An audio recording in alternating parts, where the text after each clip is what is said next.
Bonsoir. Et aujourd'hui, donc j'ai le plaisir d'accueillir François Rodier, qui va nous parler. J'ai pas le titre sous les yeux. Je sais que c'est du Big Bang, voilà, oui c'est ça, thermodynamique de l'évolution. Et j'ai demandé à Roger Bonnet, grâce à qui nous avons le plaisir d'avoir avec nous François Rodier ce soir, de le présenter, parce que je crois que tu le connais bien. Et donc, je vous souhaite une excellente soirée et j'espère que vous aurez des questions ensuite à la fin de la conférence. Merci. Merci Daniel, c'est un plaisir d'introduire à cet auditoire fidèle de l'Institut d'astrophysique mon ami François Rodier, avec qui j'ai fait mes premiers pas dans la recherche dans les années, début des années 60. François Rodier est un ancien élève de l'école normale supérieure où il est allé entre 1956 et 1960, pardon. Et il est entré au service d'aéronomie où je suis entré moi aussi quelques années plus tard, en 1958, pour passer un diplôme qui lui permettait de passer son agrégation en 1960.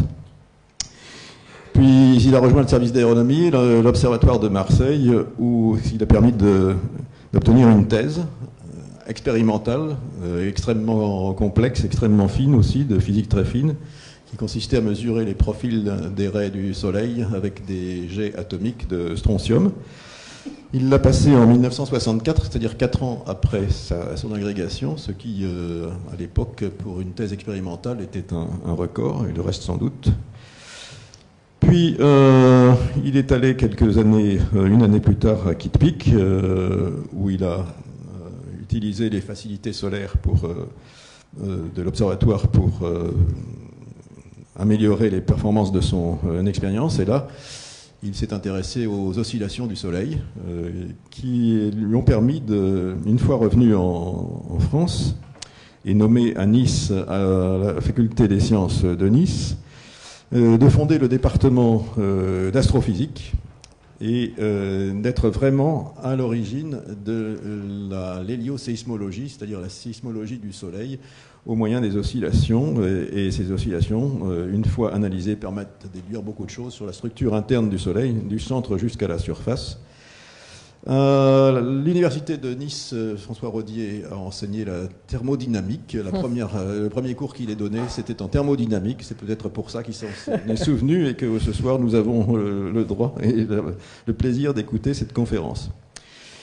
Il est ensuite parti de 1984 à 1988 aux États-Unis à nouveau, à l'observatoire de Kitt Peak à nouveau. Et là, il s'est intéressé aux techniques d'optique adaptative qui permettent de corriger la turbulence et les mouvements de l'atmosphère au foyer d'un télescope terrestre et qui a été effectivement une technique qui a été fortement développée et qu'on utilise aujourd'hui beaucoup dans tous les observatoires, en particulier au VLT. Et de 1988 à 2006, il a créé une équipe de 4 personnes, je crois, d'optique adaptative à l'université de Hawaï. Depuis 2001, il est à la retraite. Et comme beaucoup de gens qui sont à la retraite, il ne s'est pas endormi. Il s'est intéressé, parce que son cerveau travaille tout le temps, à la biologie et à l'évolution. Et vous allez ce soir écouter, je pense, ce qu'il va nous dire sur ces deux disciplines. Bon, merci Roger pour cette introduction. Merci aux organisateurs de m'avoir invité. Bonjour à tous. Oui, comme l'a dit Roger, il y a 2 ans, on a célébré le 50e anniversaire du service d'aéronomie du CNRS, dans lequel j'ai fait mes premiers pas avec Roger de la recherche. À cette époque-là, on était des jeunes chercheurs très enthousiastes. On allait révolutionner le monde, améliorer le sort de l'humanité. Et à l'occasion de cet anniversaire, on a rencontré les anciens, j'ai revu Roger, et puis on s'est aperçu qu'on avait les mêmes préoccupations. Ces préoccupations, c'est après 50 ans de progrès scientifique et technique sans précédent, bah, tout devrait aller on ne peut mieux et tout semble aller on ne peut plus mal. Alors j'avoue que pour des chercheurs qui ont consacré leur vie au progrès, de voir qu'on peut se demander qu'est-ce que c'est le progrès, est-ce que c'est à quoi ça nous mène.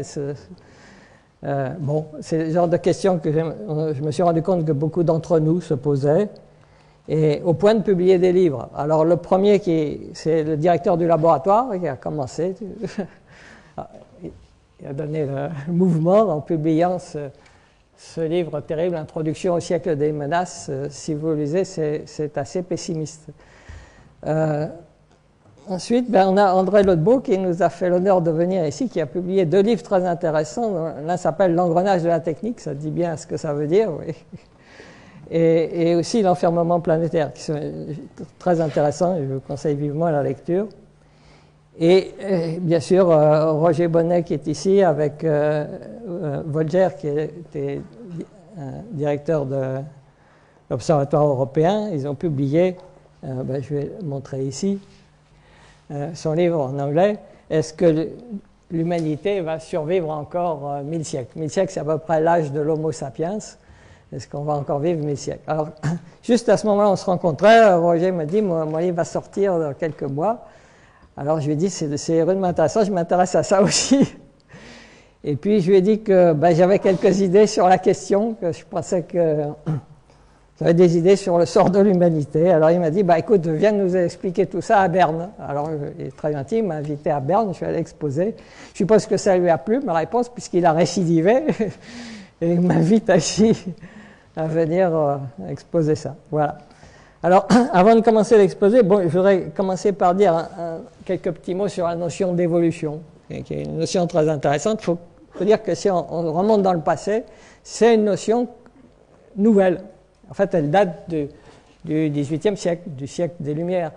Au Moyen-Âge, on n'avait aucune idée de la notion de progrès. Pour les gens du Moyen-Âge, l'humanité était telle que Dieu l'avait créée, elle était toujours pareille. Il y a peut-être des petits changements, peut-être des cycles entre les périodes de vache maigre et de vache grasse, mais progrès, il n'y avait aucune notion de progrès. Et ça, on ne se rend pas compte, parce que pour nous, le progrès est tellement évident qu'on n'imagine pas qu'au Moyen-Âge, on n'ait pas la notion de progrès. Alors, en fait, tout a commencé au XVe siècle, et je reviendrai là-dessus, avec l'invention de la typographie. On a commencé à publier des livres. Et au XVIe siècle, les gens ont appris à lire. Et pourquoi ils ont appris à lire? Pour lire la Bible. Parce que la Bible, à cette époque-là, c'était l'explication de l'univers, la solution. Qu'est-ce que c'est l'univers? Et c'était dans la Bible, donc il fallait lire la Bible. Et bon, au XVIIe siècle, il y a quand même quelques savants qui ont dit il y a quand même la science qui peut aussi donner quelque chose, expliquer un peu ce que c'est que l'univers. Blaise Pascal balançait entre la religion et la science, avec son fameux pari. Quant à Descartes, carrément, il prônait une approche rationnelle qu'on a appelée ensuite le cartésianisme.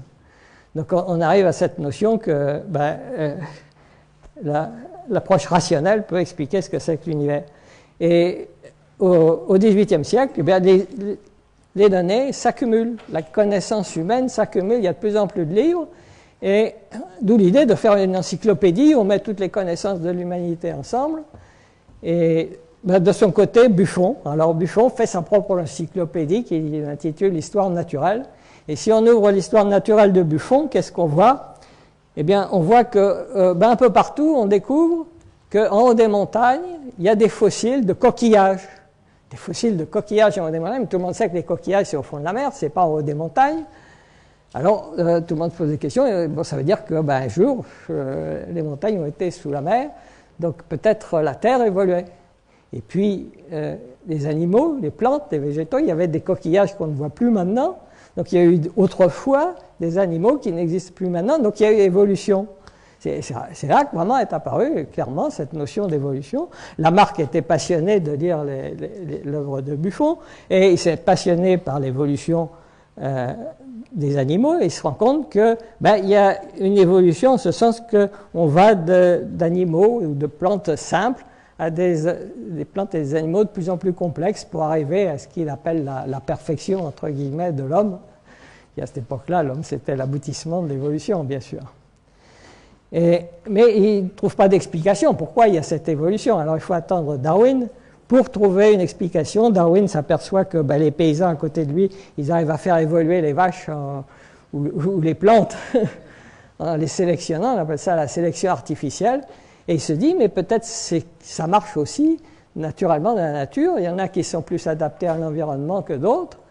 Et donc il propose cette explication de ce qu'il appelait la sélection naturelle. Hypothèse qui a dominé toute la biologie jusqu'à nos jours, qui domine encore, bon, avec quelques améliorations, comme on verra. Mais on arrive en 1900. En 1900, au moins, il y a une chose qui n'évolue pas, c'est l'univers. L'univers ne peut pas évoluer. L'univers, il a toujours été là. Et Einstein pense que l'univers n'évolue pas. Quand il écrit son équation cosmologique, il trouve que ça devrait évoluer. Alors il rajoute une constante qu'il a appelée la constante cosmologique pour que ça ne bouge pas, parce que l'univers... Et puis, 15-16 ans après, enfin c'était en 1929 très exactement, Hubble s'aperçoit que les galaxies s'éloignent, l'univers est en expansion. Donc même l'univers évolue. Alors Einstein se dit, il a dit, c'est la plus grande bourde de ma vie que j'ai fait en rajoutant cette constante. Il a appelé ça la plus grande bourde de sa vie. Donc vous voyez, même en 1900, on pensait encore que l'univers n'évoluait pas. Maintenant, on sait que l'univers évolue. Donc tout évolue. Alors tout évolue. Le problème, c'est quand vous arrivez dans une situation où tout évolue, les étoiles, la Terre, les espèces animales et végétales naissent, meurent. Est-ce qu'il y a des lois de l'évolution? Et s'il y a des lois de l'évolution, quelles sont ces lois? Alors c'est à cette question que je vais essayer de répondre. Alors pour trouver la réponse, en fait c'est une mathématicienne, une femme mathématicienne qui s'appelle Amy Newt, qui a dit s'il y a des lois, alors il y a un invariant. Et ça c'est la réaction maintenant de tous les physiciens. Dans un problème où tout varie, et bien, pour s'en tirer, il faut chercher une quantité qui ne varie pas. Le physicien appelle un invariant. Et l'invariant, les physiciens le connaissent, c'est l'énergie. Il y a quelque chose qui se conserve, c'est l'énergie. Donc la réponse, c'est l'énergie se conserve, ce qui veut dire que l'évolution obéit aux lois auxquelles obéissent l'énergie, et les lois auxquelles obéissent l'énergie, c'est les lois de la thermodynamique. D'où le titre de ma conférence qui vous a peut-être un peu surpris, la thermodynamique de l'évolution. Du Big Bang aux sociétés humaines, alors bon, c'est peut-être un peu hardi, mais je vais vous montrer que ces lois, on les retrouve partout, depuis l'origine de l'univers, le Big Bang, jusqu'à notre vie de tous les jours. Comment évoluent les sociétés humaines. Alors, voilà le plan que je vais suivre, je vais diviser en 4 parties. Je vais essayer de vous expliquer le plus simplement possible qu'est-ce que sont les lois de la thermodynamique. Ensuite, je vous parlerai du Big Bang, l'évolution de l'univers, je vous montrerai que c'est une conséquence. Ensuite, je vous parlerai de l'évolution de la vie, l'évolution darwinienne. Et puis, je finirai par l'évolution de l'humanité pour répondre à la question de Roger. Alors, les lois de la thermodynamique, au début, au 19e siècle, il y a 2 lois. Bon, on parle souvent de principes, il y a plus que 2 principes. Je simplifie ici en appelant ça des lois plutôt que des principes. Il y en a 2 lois fondamentales. L'énergie se conserve, mais l'énergie se dissipe. Alors, qu'est-ce que ça veut dire? L'énergie se conserve, vous savez qu'il existe des tas de... On parle d'énergie, c'est un concept très abstrait, là, le concept d'énergie. Mais de nos jours, c'est tellement important qu'on entend parler d'énergie tout le temps. On entend parler d'énergie électrique, d'énergie chimique, d'énergie nucléaire, d'énergie solaire, d'énergie éolienne, d'énergie ceci, d'énergie cela. Mais c'est tout la même chose, ça se mesure tous avec la même unité. En fait, ce qui vous intéresse, c'est le flux d'énergie. Le flux d'énergie, ça se mesure en watts. Vous avez tous, quand vous achetez une ampoule électrique, vous vous demandez ça consomme combien de watts. L'énergie, ça se mesure en watts, quelle que soit sa forme. Mais ça se dissipe. Alors, qu'est-ce que ça veut dire, ça se dissipe? Ça veut dire que ça se transforme en chaleur. Mais la chaleur aussi, c'est une forme d'énergie. C'est pareil comme les autres, mais c'est une forme un peu particulière.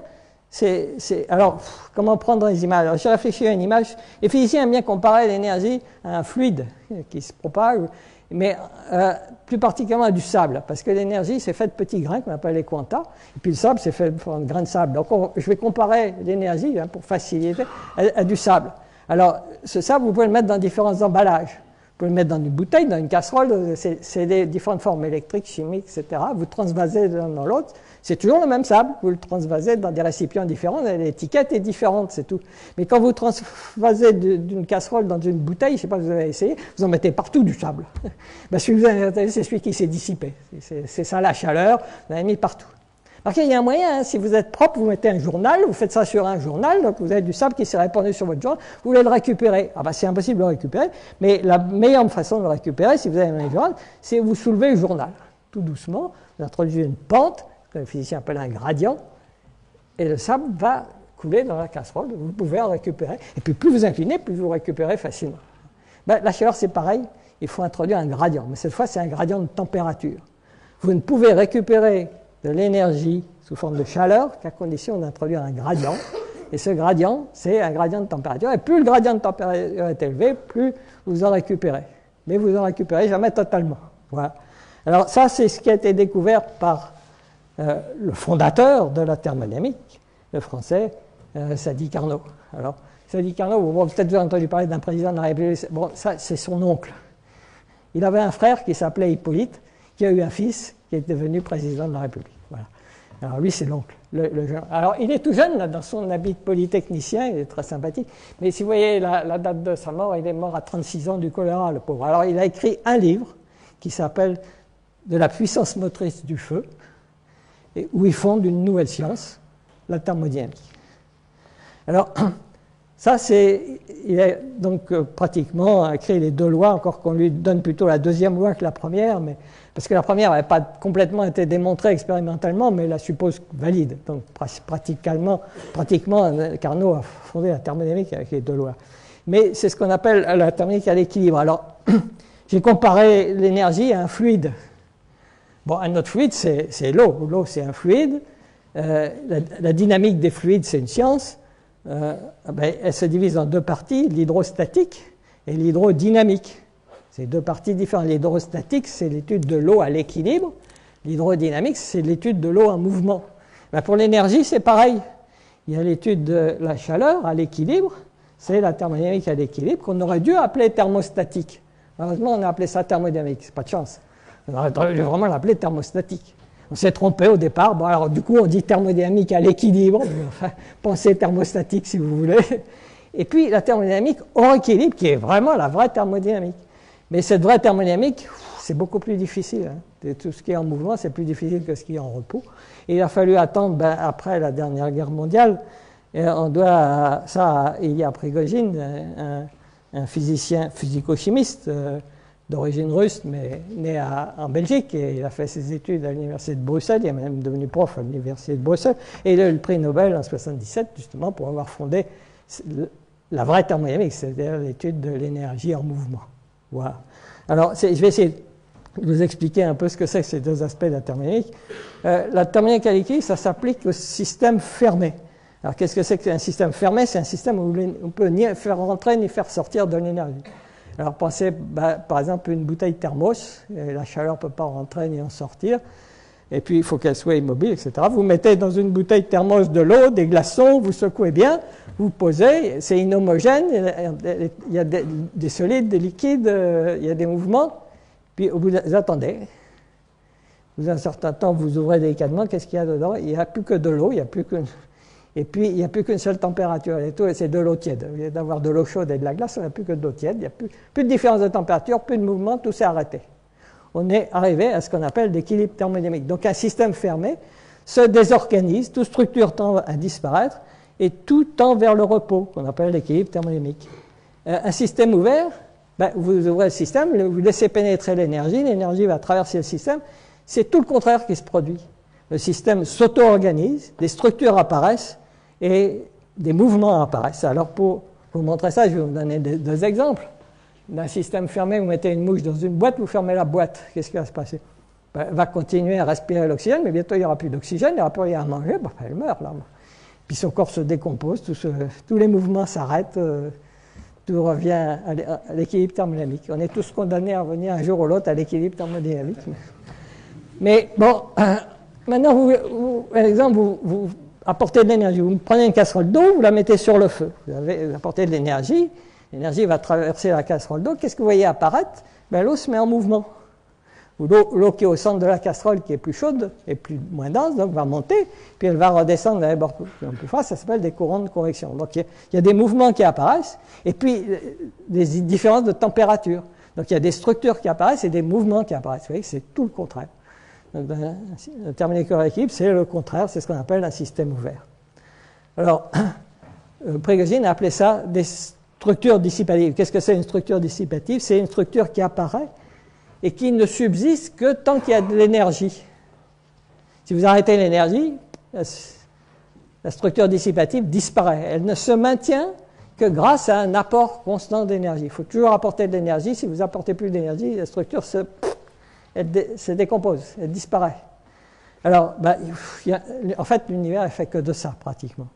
Une étoile, c'est une structure dissipative, c'est de l'énergie gravitationnelle qui se transforme par l'intermédiaire des réactions nucléaires en rayonnement. C'est une structure dissipative. Un cyclone, les cyclones apparaissent, il y a des différences de température, il y a des mouvements qui apparaissent dans l'atmosphère terrestre. C'est une structure dissipative. Si vous coupiez l'énergie solaire, le cyclone, il s'arrête.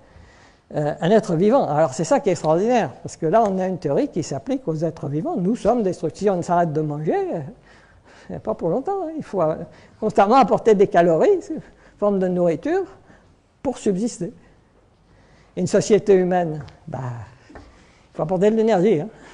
Puis on sait que maintenant on en a besoin d'énergie. On parle que de ça, d'énergie. On va manquer d'énergie. Voilà. Bon, vous voyez la puissance de la thermodynamique pour permet de comprendre beaucoup de choses. Alors, le grand mystère, c'est qu'est-ce que c'est que l'auto-organisation? Une structure dissipative s'auto-organise. Alors, c'est là où la science et la religion s'affrontent.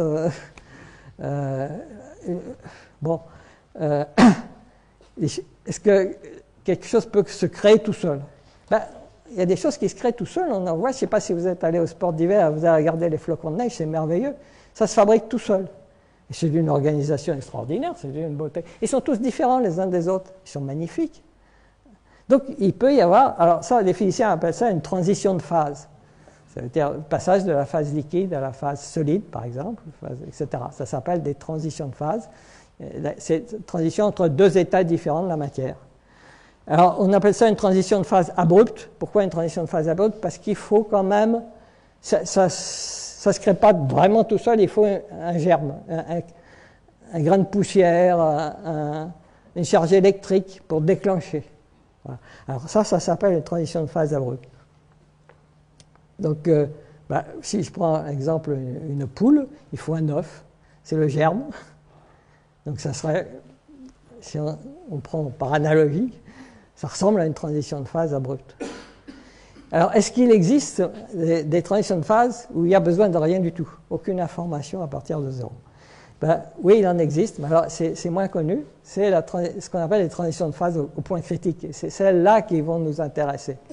Qu'est-ce que c'est une transition de phase au point critique? C'est une transition de phase qui se produit, mais à une température et une pression bien déterminées. Et à ce moment-là, ça se produit à partir de rien du tout.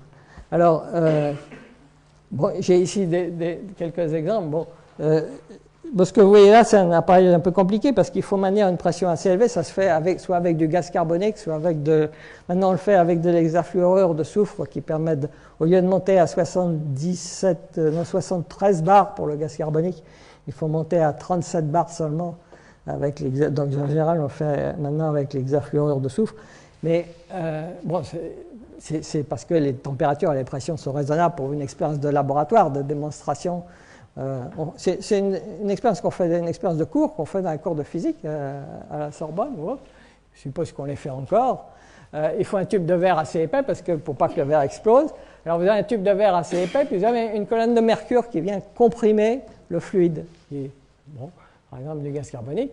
Et vous avez aussi, ça ne se voit pas trop ici, une double enveloppe avec un courant d'eau à la bonne température pour maintenir le fluide à la bonne température.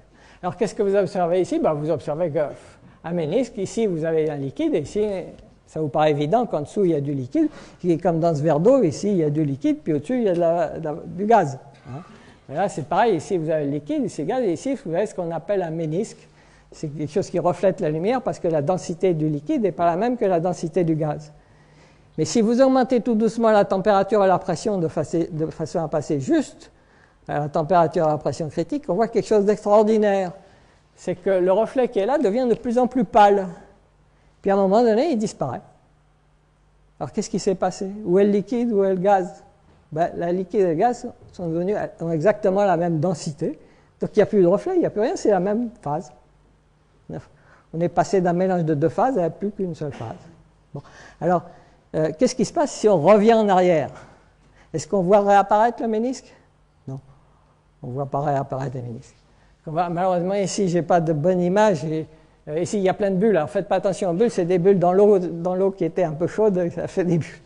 Mais ce qui est intéressant, c'est ce qui est au bout de la flèche, il y a une zone un peu grisâtre. C'est ce qu'on appelle l'opalescence critique. À un moment donné, alors que tout était parfaitement transparent, ça se met à diffuser la lumière.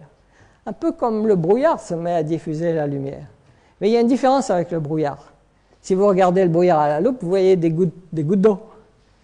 Si vous regardez ça à la loupe, vous voyez toujours la même chose, l'opalescence. Puis vous regardez au microscope, vous voyez toujours la même chose, l'opalescence.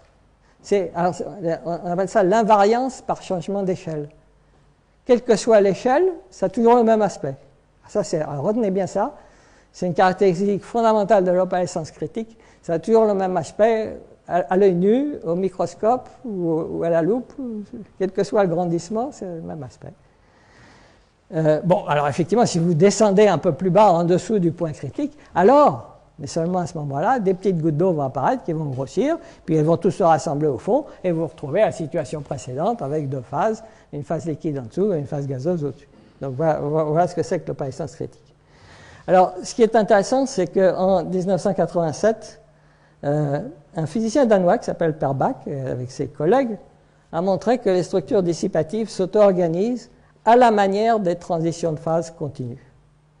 Alors ça, c'est quelque chose d'extraordinaire parce que, bon, j'ai oublié de dire que la thermodynamique maintenant porte un autre nom. On appelle ça la mécanique statistique. Donc je dirais indifféremment thermodynamique ou mécanique statistique. Et les thermodynamiciens ou les gens qui font de la mécanique statistique s'aperçoivent qu'ils aboutissent à des lois universelles qui s'appliquent à des tas de choses qui n'ont rien à voir apparemment avec les uns avec les autres. Alors qu'est-ce que ça veut dire? Ça veut dire que des structures peuvent être très différentes.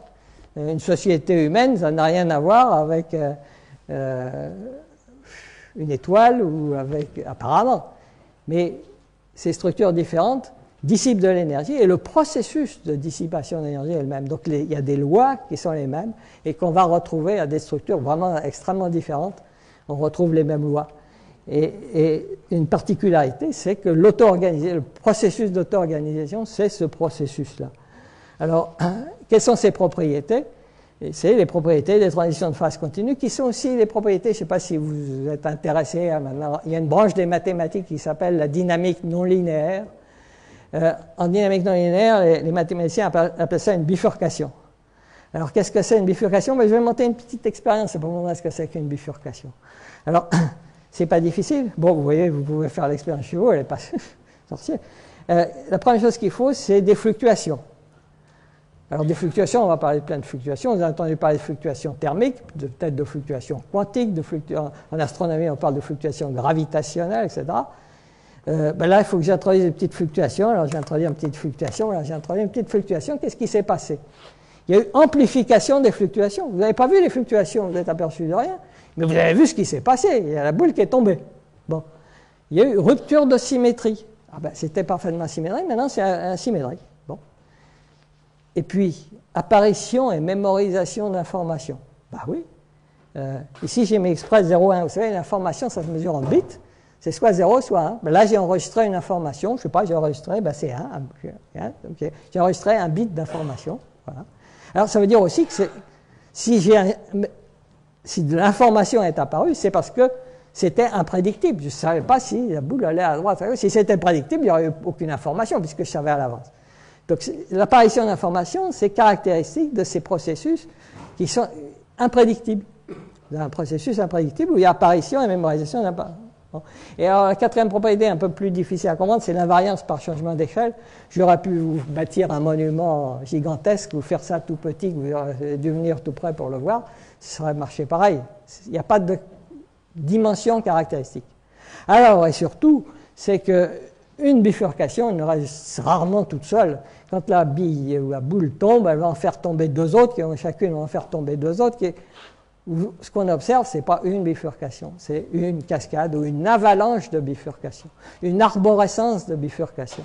Et cette invariance par changement d'échelle fait que cette arborescence de bifurcation, alors là, je ne sais pas si vous avez, ceux qui s'intéressent à ça en mathématiques, les mathématiciens appellent ça une arborescence fractale, une structure fractale.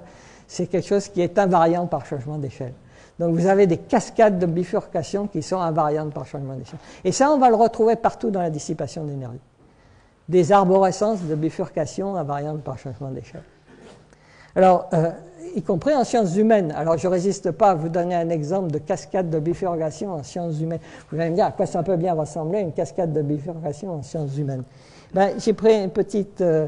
c'est tiré d'un almanach de Benjamin Franklin. Je ne sais pas si vous savez, Benjamin Franklin, il a commencé sa carrière comme éditeur, imprimeur. Il publiait des almanachs. Les gens aimaient bien parce qu'il racontait des petites histoires comme ça dans son almanach.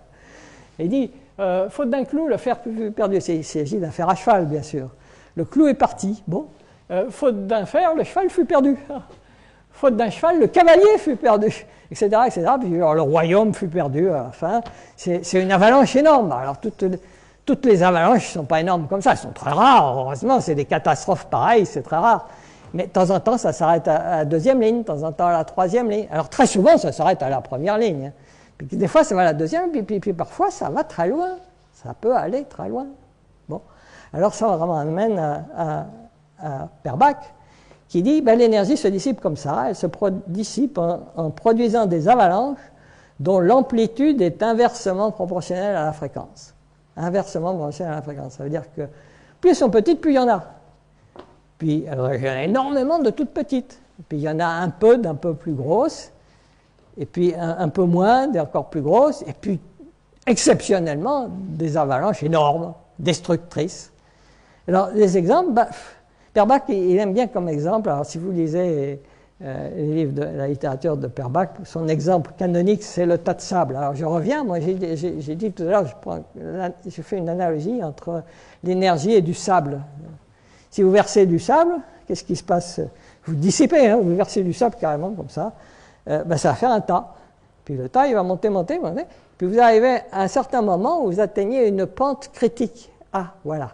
On retrouve la notion de point critique ou de pente critique. Et quand vous arrivez à cette pente critique, qu'est-ce qui se passe? Ben, il ne se passe pas nécessairement quelque chose, mais danger. Vous arrivez dans une zone de danger parce que si vous continuez, ça monte, ça continue à monter, puis d'un seul coup, pouf, des avalanches. Alors, des fois, ça peut monter assez haut avant que l'avalanche parte. Des fois, les avalanches partent tout de suite. C'est imprévisible, mais il y a des avalanches qui se forment. Il se forme beaucoup de petites avalanches, de temps en temps des avalanches un peu plus grosses, et rarement des avalanches énormes. Et la loi est en 1 sur F. Alors ça, les gens ont fait des expériences. Alors depuis Perbach, tout le monde s'est fait des expériences avec du sable, avec du riz. Mais si vous allez en montagne, vous savez qu'en montagne, les avalanches dans la neige, d'ailleurs on les déclenche avec des grenades, des trucs comme ça. Et les gens qui déclenchent après s'amusaient à mesurer la hauteur des avalanches ou la largeur des avalanches. Ils ont fait la statistique et ils ont trouvé que c'était en 1 sur F. C'est inversement bon, ça obéit parfaitement, c'est un processus. Et puis, bon, un autre exemple canonique, c'est les tremblements de terre. Ben, c'est pareil, l'énergie géothermique se dissipe à travers la croûte terrestre en provoquant des fissures qui, de temps en temps, provoquent des fissures encore plus grosses. Vous avez une avalanche de fissures qui forment un tremblement de terre. De temps en temps, les sismographes enregistrent continuellement des choses comme ça. Vous ne les sentez pas. Mais de temps en temps, ah oui, ce matin, j'ai senti la terre un peu trembler. Bon, une fois, 2 fois, ici en Europe, ça, c'est pas tous les jours. Ça dépend des endroits, bien sûr. Mais des fois, vous savez qu'un tremblement de terre, ça va être catastrophique. Heureusement, c'est très rare. Donc, c'est une loi en 1 sur 1. Alors, j'arrive à la 3e loi de la thermodynamique. Jusqu'à présent, on dit c'est très bien, ces avalanches, mais bon, on sait que les systèmes à l'équilibre, les systèmes fermés, ils vont vers l'équilibre thermodynamique, mais les systèmes ouverts, ils tendent vers quoi? Pourquoi il y a des avalanches à un moment donné? Alors, pendant longtemps, on a soupçonné cette 3e loi. Maintenant, depuis 2003, on a une démonstration qui est encore un peu quelquefois discutée entre spécialistes. On a enfin une démonstration mathématique en termes de mécanique statistique. Les systèmes ouverts s'auto-organisent pour maximiser le flux d'énergie dissipé. Alors, je reviens à mon expérience d'état stable. Ça veut dire qu'à un moment donné, vous arrivez à la pente critique, et à ce moment-là, il commence à se produire des avalanches. Donc, c'est là où l'énergie, où la dissipation est la plus forte. Et ça va tendre à se dissiper, à s'étaler. C'est là où la dissipation commence. Donc, le moment où ça se dissipe, c'est le moment où il y a des avalanches. Donc, le point critique, c'est le moment où la dissipation d'énergie est maximale. Donc, ces structures dissipatives tendent automatiquement vers un certain état critique. Alors, en fait, on s'est aperçu de ça surtout avec ces géophysiciens qui se sont aperçus de ça. Vous avez le Soleil qui envoie de l'énergie sur Terre. Évidemment, à l'équateur, le Soleil est haut placé, il chauffe beaucoup plus qu'au pôle où le Soleil est bas sur l'horizon. Donc, il y a plus de chaleur qui arrive à l'équateur qu'au pôle. Donc, qu'est-ce qui va se passer? La différence de température entre le pôle et l'équateur, elle augmente. Puis vous arrivez à une pente critique, comme le tas de sable, où à ce moment-là, il y a des avalanches qui se déclenchent. C'est d'ailleurs des cyclones et des anticyclones qui vont propager la chaleur de l'équateur vers le pôle. C'est ça toute l'atmosphère terrestre, ça consiste à faire des mouvements qui vont propager la chaleur depuis l'équateur jusque vers le pôle. Et puis ces cyclones et ces anticyclones, ils vont se casser en cyclones de plus en plus petits, etc., et fabriquer ce qu'on appelle la turbulence dans l'atmosphère. Et c'est Kolmogorov qui a montré que la turbulence suivait une loi fractale, d'invariance par changement d'échelle. On s'en est aperçu à ce moment-là. Donc vous voyez que c'est la même chose que l'état stable, ce qui se passe. Et à ce moment-là, on s'est aperçu que l'atmosphère terrestre était dans un état de dissipation maximale d'énergie. Elle est dans un état de dissipation maximale d'énergie. Alors, ce qu'a montré aussi De Waard dans sa démonstration, eh bien, il aboutit au fait que l'énergie qui se dissipe fluctue en 1 sur F. Il retrouve la loi en 1 sur F de Perbach. Donc ça va tout à fait dans ce que j'explique ça. Alors, je vais donner ici une analogie pour vous donner une idée qui a été suggérée par Perbach. Vous mettez des voitures, alors c'est plus des grains de sable, c'est des gros grains de sable, c'est des voitures. Vous mettez ça sur une autoroute, vous en mettez de plus en plus, et vous cherchez à mettre le maximum. Et à un moment donné, où le maximum il est obtenu quand vous obtenez des embouteillages. Donc la criticalité auto-organisée, c'est la création d'embouteillages. Vous êtes au maximum de ce que vous pouvez faire comme dissipation d'énergie. Voilà. Alors j'espère que voilà, c'est tout ce que je dirais sur la thermodynamique. J'espère vous avoir fait comprendre en gros avec les mains en quoi ça consiste la thermodynamique hors équilibre. Alors j'arrive à l'évolution de l'univers. L'évolution de l'univers, alors je commence tout de suite. Il y a un gros problème avec l'univers. Un gros problème avec l'univers parce que quand on demande à un physicien de donner un exemple de système fermé, il dit il n'y a qu'à prendre tout l'univers. Forcément, si on prend tout l'univers, c'est fermé. Donc l'univers doit tendre vers l'équilibre thermodynamique. Regardons. Et qu'est-ce qu'on voit? On voit tout le contraire. On voit que le rayonnement cosmologique, je ne sais pas, ici, je suppose que vous avez entendu parler des tas de fois du rayonnement cosmologique primordial à 3 degrés K qu'on observe dans l'espace. Et bien, qu'est-ce qu'on découvre? C'est une loi, il est à l'équilibre thermodynamique. C'est le rayonnement du corps noir. On découvre que, donc, à l'origine, l'univers était très chaud, et il était à l'équilibre thermodynamique. Et maintenant, il est de moins en moins. Des tas de structures apparaissent, s'organisent, des galaxies, des étoiles. Les étoiles apparaissent.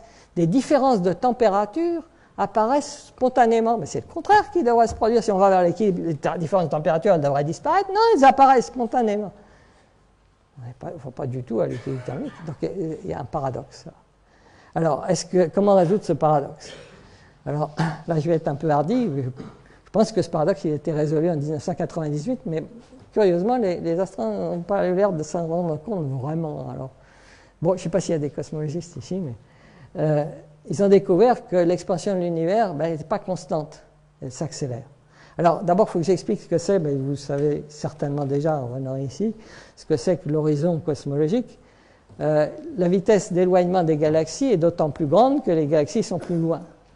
Et il arrive un moment où la vitesse d'éloignement d'une galaxie devient égale à la vitesse de la lumière. À ce moment-là, la galaxie, plus rien ne peut nous arriver, elle disparaît.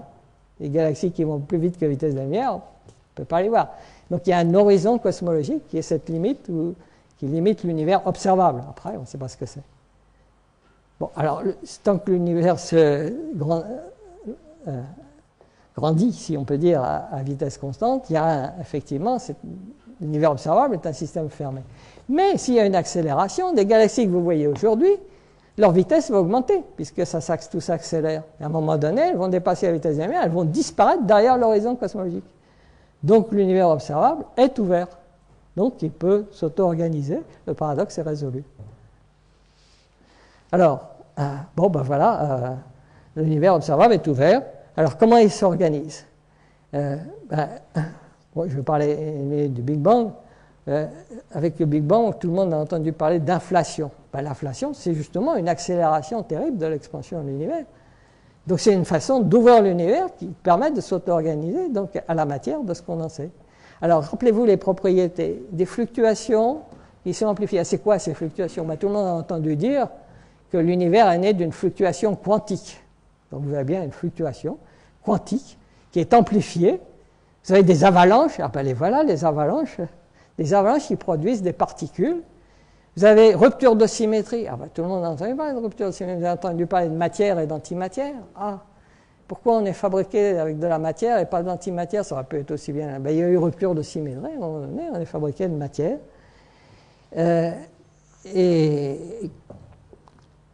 Alors, invariance par changement d'échelle, opalescence critique, il doit y avoir invariance par changement d'échelle. Ça, on le voit encore dans le rayonnement cosmologique. Mais on le voit dans les fluctuations du rayonnement. Maintenant, on a réussi à envoyer des satellites assez sensibles pour voir non seulement le rayonnement à 3 degrés K, mais les fluctuations du rayonnement à 3 degrés K. Et ces fluctuations, pour les comprendre, clairement, on voit qu'il y a invariance par changement d'échelle. C'est tout à fait analogue à l'opalescence critique. Donc, vous voyez, tous ces phénomènes d'opalescence critique, on les retrouve dans le Big Bang. Alors, c'est bien les transitions de phase continues. Alors, on les retrouve partout dans l'auto-organisation de l'univers, amplification des fluctuations. Alors, j'ai parlé de fluctuations quantiques, mais les étoiles, comment elles se forment? À partir de fluctuations gravitationnelles. Et vous avez des avalanches qui se produisent, des instabilités, on appelle l'instabilité de Jeans. Et les étoiles, d'abord, on a eu des avalanches de galaxies, et les galaxies nous fabriquent des avalanches d'étoiles. Les fluctuations thermiques, les cyclones naissent de fluctuations thermiques. Et les êtres vivants, si vous écoutez les biologistes, eux, ils parlent de fluctuations génétiques. C'est la même chose. Eux aussi, ils parlent de fluctuations qui sont amplifiées. Pensez, si vous partez d'une petite graine, ou une espèce nouvelle, rupture de symétrie. J'ai parlé de matière et d'antimatière. Il y a les cyclones et les anticyclones. Et la vie. Le jour où est apparue la vie, c'était une énorme rupture de symétrie, l'apparition de la vie. Je ne sais pas si on vous a parlé de la chiralité, c'est quelque chose que Pasteur a découvert, que toute la vie est asymétrique. Il y a des molécules organiques qui ne sont pas superposables à leur image dans un miroir, comme la main gauche et la main droite ne sont pas superposables, elles sont des images à travers un miroir l'une de l'autre. Mais toutes les molécules organiques, il n'y a pas les deux, il n'y en a qu'une. Et si vous regardez un être humain, regardez les escargots, c'est une coquille en spirale, ils tournent toutes dans le même sens. Vous ne trouverez jamais un escargot qui tourne dans le mauvais sens. Toute la vie est asymétrique. Apparition et mémorisation de l'information. Alors là, je vais en parler en long et en large. La vie, c'est exactement l'apparition et la mémorisation d'informations. Et l'invariance par changement d'échelle, je n'ai pas le temps d'en parler, mais même la vie est invariante par changement d'échelle. Il y a une loi qui s'appelle la loi de Kléber qui dit que le métabolisme est proportionnel à la puissance 3/4 de la masse, et ça va depuis les organismes unicellulaires jusqu'aux éléphants. C'est invariant par changement, c'est le processus de dissipation d'énergie. Et ça veut dire que quoi? Qu'est-ce que c'est un processus invariant par changement d'échelle? C'est une structure fractale, arborescence, c'est une arborescence, la vie, une arborescence fractale qui montre que la vie est optimisée pour maximiser la dissipation d'énergie. Les structures fractales sont typiques des structures qui maximisent la dissipation d'énergie. C'est ce phénomène. Alors j'arrive à quelque chose qui est mal connu ici. C'est un certain Eric Jans qui a publié ça en 1980, dans un livre qu'il a appelé L'univers qui s'auto-organise. Et qu'est-ce qu'il a dit? Il a dit il s'est aperçu qu'il y avait en fait deux sortes d'évolution. Une macro-évolution, qui fabrique des grosses choses, des superamas, des amas, des galaxies, des étoiles, des planètes, etc. Et puis des petits éléments. D'abord, alors, le Big Bang, oui, en fait, il y a eu 3 avalanches. C'est pas une avalanche, c'est 3 avalanches successives dans le Big Bang. D'abord, avec 3 ruptures de symétrie qui correspondent aux forces fondamentales. différents. Il y avait d'abord formation des quarks, puis ensuite formation des hadrons, c'est-à-dire les protons, les neutrons. Et puis après, enfin, il y a encore la formation des leptons, c'est-à-dire les électrons. Alors, je n'ai pas mis de flèche là, parce que c'est tout noir, on ne sait pas ce qui s'est passé là. La lumière ne peut pas passer au travers. Parce qu'il a fallu attendre que les électrons se réunissent avec les protons pour que les photons puissent partir.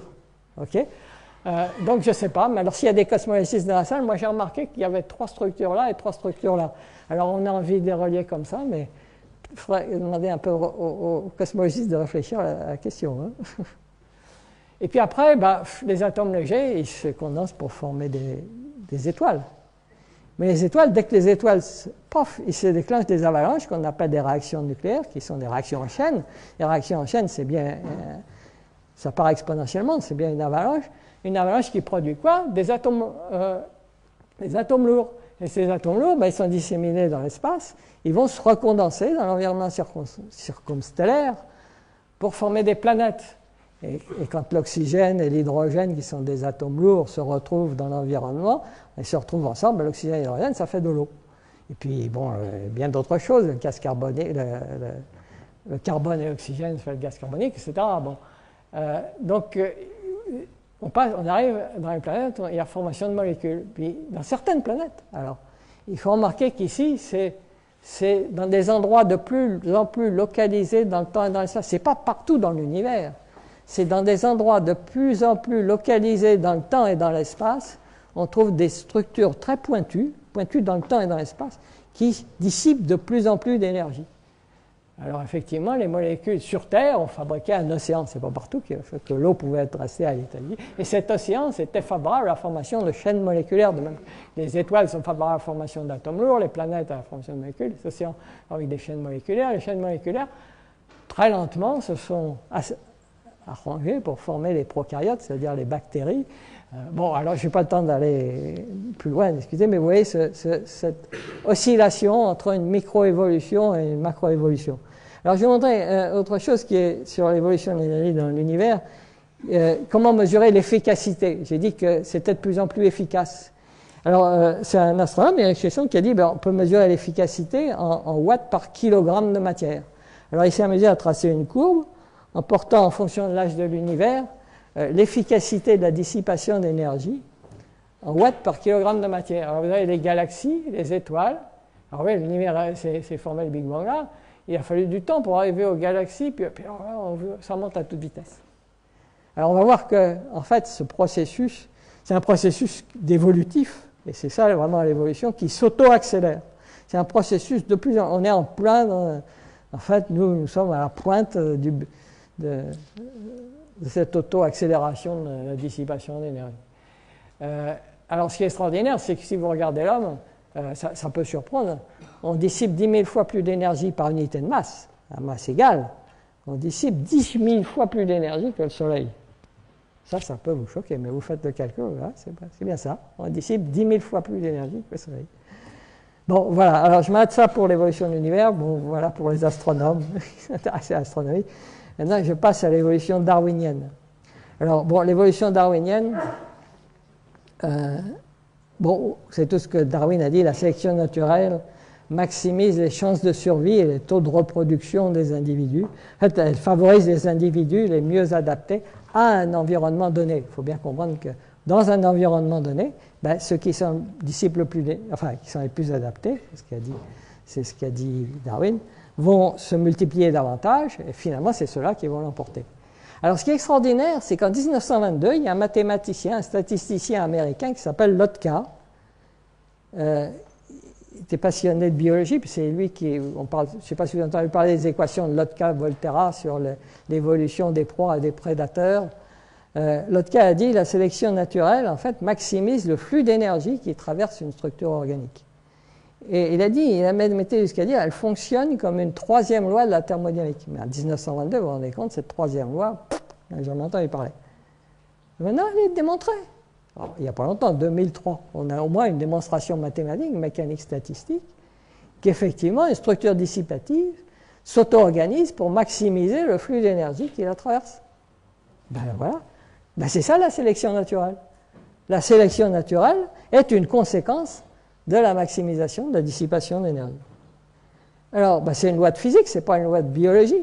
Oui, ça marche en physique. Regardez, je reprends ma casserole d'eau sur le feu. Si je mets une casserole d'eau sur le feu, je mets une différence très faible de température. À ce moment-là, le meilleur mécanisme, le plus efficace, c'est la conduction. La conduction, vous savez, c'est ce qui se passe dans le manche d'une casserole. Il n'y a rien qui bouge dans le manche d'une casserole. La chaleur se propage. Si c'est un manche en bois, ça va, vous n'allez pas vous brûler, mais si c'est un manche en cuivre, ça conduit bien la chaleur. Donc, la conduction conduit la chaleur. Mais si vous augmentez la différence de température, alors la conduction est moins efficace que la convection, parce que la conduction est proportionnelle, le flux est proportionnel à la différence de température. Tandis que pour la convection, le flux est proportionnel au carré de la différence de température. Donc il y a un seuil critique au-delà duquel c'est la convection qui l'emporte. Alors qu'est-ce qu'elle fait? La nature, la sélection naturelle, choisit le processus qui dissipe le plus d'énergie. Vous avez un exemple de sélection naturelle en physique. Bon, en physique, il y a quelques exemples comme ça. En biologie, c'est constamment ça. Alors, j'arrive à la biologie moderne maintenant. Bon, peut-être vous avez lu, je ne sais pas, il y a un livre très connu, publié en 1976 par un Anglais qui s'appelle Richard Dawkins, qui s'appelle Le gène égoïste. Et qu'est-ce que dit Dawkins? Il dit que la sélection naturelle n'agit pas du tout sur les individus, comme le pensait Darwin. En fait, elle agit sur les gènes. C'est ce qu'on appelle le néo-darwinisme ou la théorie du gène égoïste. C'est le gène qui se reproduit, il fait tout pour se reproduire de plus en plus. Puis nous, on suit. Nous, pour Dawkins, on est un véhicule fabriqué par nos gènes pour survivre et se multiplier. Voilà, c'est tout ce qu'on est. On est des véhicules. La théorie du gène. Alors, qu'est-ce qu'a trouvé Dawkins là? Il a retrouvé tout seul les lois de la thermodynamique, c'est-à-dire que, en fait, c'est l'information qui se reproduit. Alors, j'ai dit qu'une structure dissipative mémorise de l'information, ces avalanches. Il apparaît de l'information qui est mémorisée. Alors, il faut quand même que je dise ce mot que je n'ai pas dit encore. J'ai parlé de plein de thermodynamique sans prononcer le mot entropie. Alors, je suppose comment lui, il nous parle de thermodynamique, il n'a jamais parlé d'entropie. Alors, qu'est-ce que c'est l'entropie? Si vous ouvrez un ouvrage thermodynamique, il y a deux choses importantes, l'énergie et l'entropie. L'entropie et l'information, c'est la même chose au signe près. C'est-à-dire que si vous diminuez l'entropie, mémoriser l'information, ça veut dire diminuer l'entropie. Une structure dissipative qui s'auto-organise, elle diminue son entropie pour en exporter le plus possible. Voilà. Elle diminue son entropie. Donc, en fait, elle mémorise de l'information. Et qu'est-ce que fait un animal? Il mémorise de l'information de son environnement. Il s'adapte à son environnement pour maximiser la dissipation d'énergie. Alors, il y a une différence entre l'énergie et l'information. Ils sont liés, puisque l'information permet la dissipation d'énergie. Mais si je vous donne un peu d'énergie, moi je ne l'ai plus, je l'ai perdu. Mais si je vous donne un peu d'information, je l'ai toujours. Ah, je l'ai toujours. Oui, il y a un proverbe chinois qui dit, si vous donnez un poisson à un individu, vous le nourrissez pour la journée. Mais si vous lui apprenez à pêcher, vous le nourrissez pour la vie. Donc l'information est bien plus efficace pour dissiper l'énergie que l'énergie elle-même. Donc pour dissiper l'énergie, il faut multiplier l'information. Eh bien, lorsque la vie est apparue, la nature a trouvé un processus, un moyen pour dupliquer, multiplier l'information. Donc pour accroître terriblement la dissipation d'énergie. Et du coup, toute l'évolution s'est engouffrée dans ce processus de multiplication de l'information qui permet de dissiper de plus en plus d'énergie. Alors, j'ai dit tout à l'heure que vous avez vu la courbe de Chesson, tout s'accélère, la dissipation d'énergie. Alors, cette découverte par la nature de ce processus de multiplication de l'information, en fait, la dissipation d'énergie, brutalement, localement, s'est mise à s'accroître très vite. Alors, si je prends une espèce vivante, elle maximise la dissipation d'énergie en s'adaptant à l'environnement. Donc, elle mémorise dans ses gènes l'information sur l'environnement. Bon. Mémorisation dans les gènes. Pour les animaux un peu plus évolués, on appelle ça processus d'apprentissage. Quand on arrivera aux sociétés humaines, on appellera ça prise de conscience. C'est tout la même chose. Hein. Pour le moment, j'en suis à la mémorisation de l'information dans les gènes. Plus ces gènes mémorisent l'information, plus elles dissipent d'énergie. Mais plus elles dissipent d'énergie, plus vite elles modifient son environnement. Et plus vite elle modifie son environnement, plus vite elle doit se réadapter puisqu'elle est plus adaptée à son environnement qu'elle la modifie elle-même.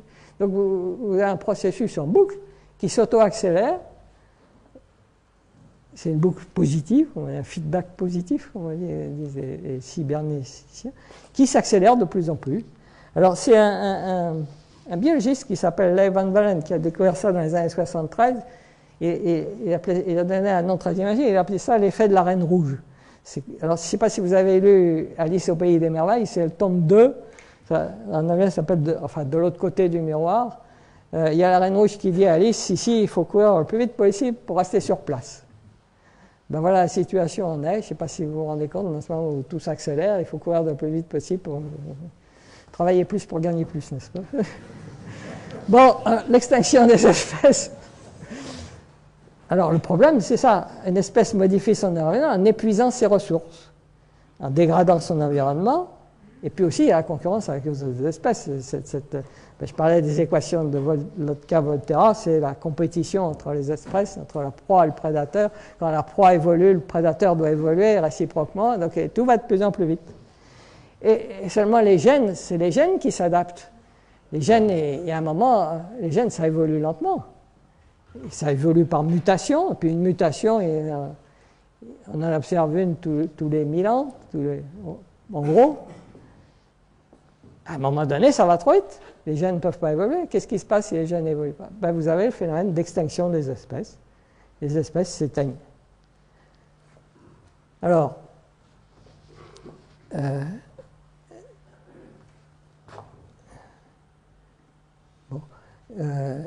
j'en arrive à une autre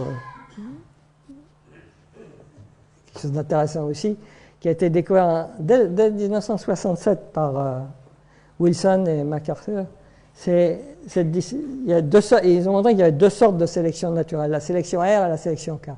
Dans un environnement instable, la sélection naturelle favorise le développement rapide d'un grand nombre de petits organismes. Si c'est instable, ce qui est important, c'est d'être capable d'évoluer rapidement. Un gros organisme, une grosse structure, va disparaître. Hein. Donc, c'est les petits mammifères ou la savane à ce moment-là qui prolifèrent. Par contre, dans un environnement stable, on observe au contraire le développement lent d'un grand nombre de gros organismes comme les dinosaures et les arbres, qui s'adaptent plus difficilement au changement. Alors, ce qu'il faut rendre compte, c'est qu'on observe en fait une alternance entre la sélection R et la sélection K. L'énergie se dissipant de plus en plus vite, l'environnement change de plus en plus vite, et lorsque les espèces s'éteignent, elles sont remplacées par d'autres, plus petites. Hein, les petits mammifères remplacent les dinosaures, enfin, ils auront remplacé les dinosaures, mais si vous regardez dans la nature, quand les grands arbres, le climat change, c'est les grands arbres qui sont fragiles, qui meurent, et c'est la savane qui reprend. Les petites structures qui reprennent. C'est ça. On a donc alternance entre une macroévolution lente et une microévolution rapide. Alors, je vous rappelle ce qu'on a vu sur l'évolution de l'univers. Il y a la macroévolution et la microévolution. On a l'alternance. Ça ressemble fort, enfin, c'est moi qui le dis, mais ça ressemble fort entre cette alternance de sélection R et de sélection K qu'on trouve en biologie. Alors, on va voir que c'est un phénomène très général, en fait.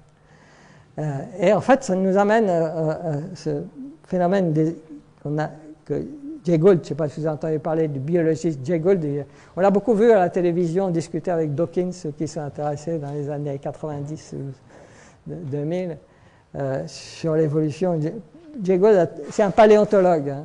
Donc, lui, il regarde dans les couches rocheuses, puis il trouve qu'il y a des couches où il y a plein de fossiles. Au Cambrien, on trouve de tout. Puis après, il y a plus rien de nouveau. Puis à nouveau, beaucoup de choses qui apparaissent.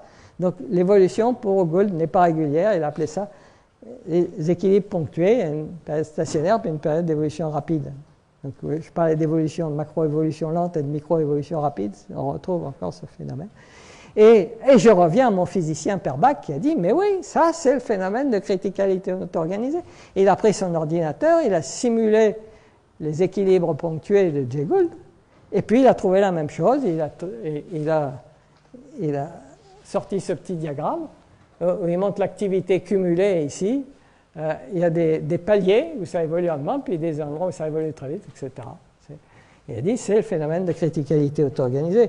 Et si on regarde la statistique des extinctions d'espèces, vous voyez des grands pics. Ça, c'est le pic d'extinction à la frontière Kt, c'est-à-dire entre le Crétacé et le Tertiaire.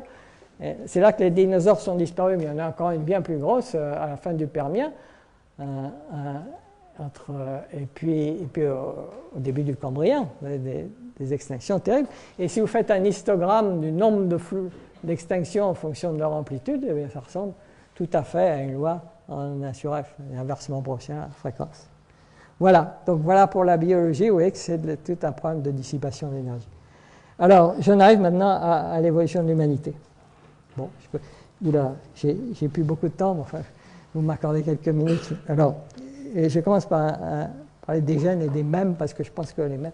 C'est encore ce même Dawkins qui a dit, dans son livre, le premier livre sur les gènes égoïstes, il dit, bon, ce qui est fondamental, c'est la réplication de l'information dans les gènes, mais il y a d'autres formes d'information qui se répliquent. Par exemple, ce que je suis en train de vous raconter, vous allez le raconter à d'autres, puis qui vont peut-être le raconter à d'autres. Ça va se multiplier, c'est comme les gènes. Alors, est-ce que ça va dissiper l'énergie, ça?